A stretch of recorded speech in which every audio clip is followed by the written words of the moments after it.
They say, where there is one evil spirit, others are bound to follow. And something similar happened in our story. Mr. Richard Carter was a strict school teacher, known throughout the school as Hitler Carter. In just 9 months at this new school, he had built a reputation so fearsome that students would tremble at the mere mention of his name. His class had 40 students, and if any of them misbehaved, their punishment was to study late at night in the school library. The librarian would then call Mr. Carter to report who was there. This routine continued for many days, but then everything changed in Richard's life.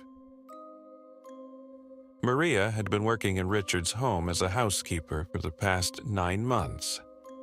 She was a lively and talkative 19-year-old, but ever since she returned from a trip to her hometown in El Paso, Texas, after Dia de los Muertos, or Day of the Dead, her behavior had started changing.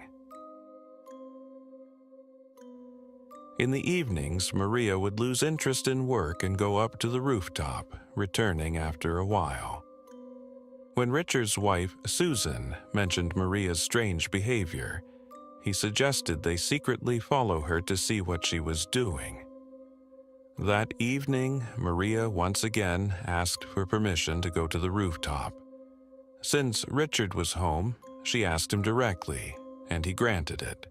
Just 5 minutes later, Richard quietly followed her. But when he reached the rooftop, he found it completely empty.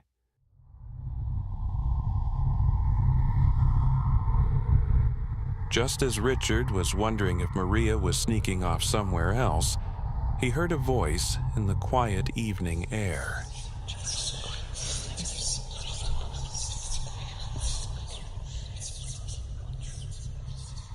He looked down over the railing and was shocked to see Maria sitting on the ledge of a lower window, talking to someone. But what sent chills down his spine was that he heard not one, but 2 voices.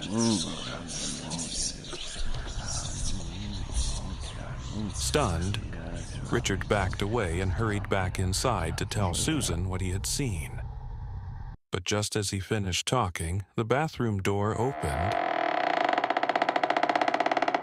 and Maria stepped out. He had just seen Maria outside, yet here she was, coming out of the bathroom. Susan laughed and said in a low voice, "Richard, you're overworked. I don't know what you think you saw, but you definitely need rest." Richard was certain of what he had seen, but the contradiction baffled him. He went to bed uneasy. That night was unbearably hot, and due to a power outage, mosquitoes were relentless. Unable to sleep, Richard went to the kitchen for a drink of water. As he turned toward the balcony, he noticed a faint wisp of smoke. This time, he was careful. Peering into the shadows, he saw Maria sitting there, smoking a cigarette.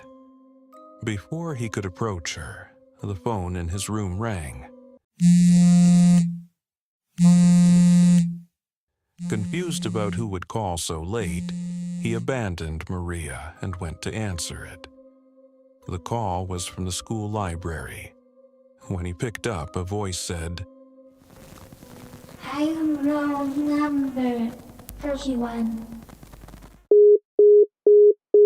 When Richard tried calling back, no one answered. Returning to the balcony, he found Maria gone. He searched the house with his phone's flashlight but found nothing.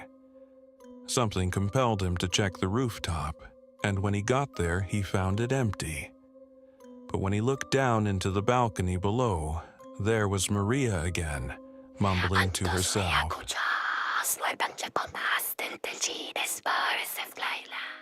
Frustrated and afraid, Richard ran down and shouted, "Maria, what's going on? Why are you appearing everywhere? Are you trying to drive me crazy?" Maria turned to him, but her voice was not her own. I need to talk to Maria. Go away. Richard shouted at her again. "Stop this nonsense." Maria replied in an eerie tone. I'm not alone here. I leave. Someone else will come. Hearing raised voices, Susan came out and asked what was going on. Richard explained, but Susan gave him a bewildered look and said, "Richard, Maria left for her hometown this morning." If you're enjoying the story so far, please like and subscribe. It really means a lot to us. Richard searched the entire house. Maria was nowhere to be found. Sleep eluded him. The next day, Richard took a flight to El Paso and went to Maria's home.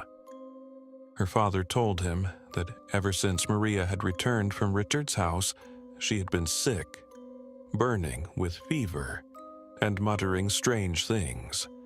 When Richard pressed for more details, Maria's father revealed that she had gone to a pond near their house on Dia de los Muertos. It was the same pond where her two brothers had drowned years ago. When villagers found her unconscious by the water, she'd already started acting differently. She would cry, seeing family members, and sometimes fall silent for hours.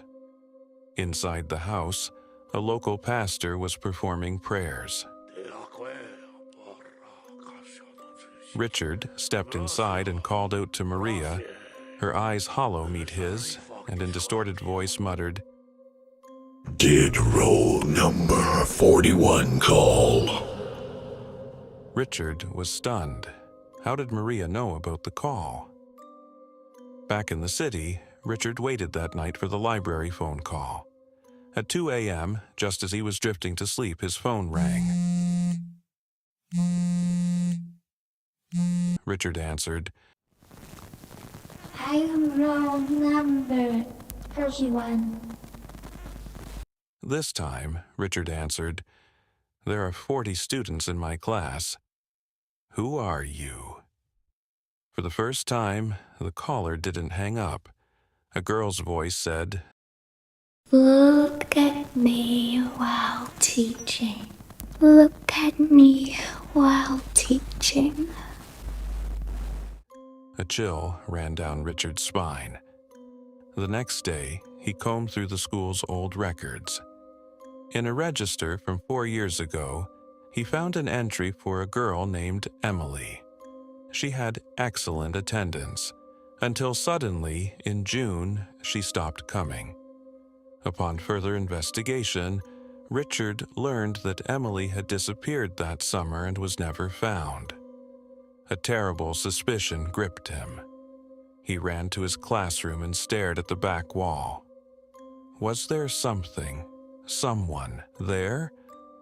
Overcome with a mix of fear and frustration, Richard punched the wall.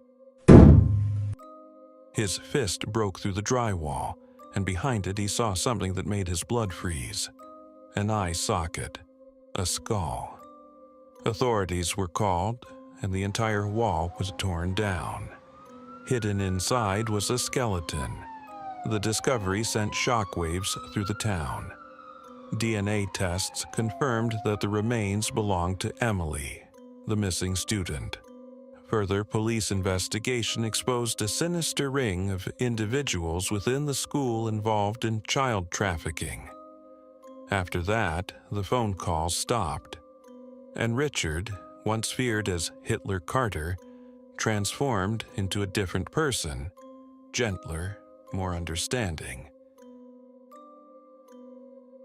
Even in death, some souls refuse to rest, haunting the living in their relentless pursuit for justice.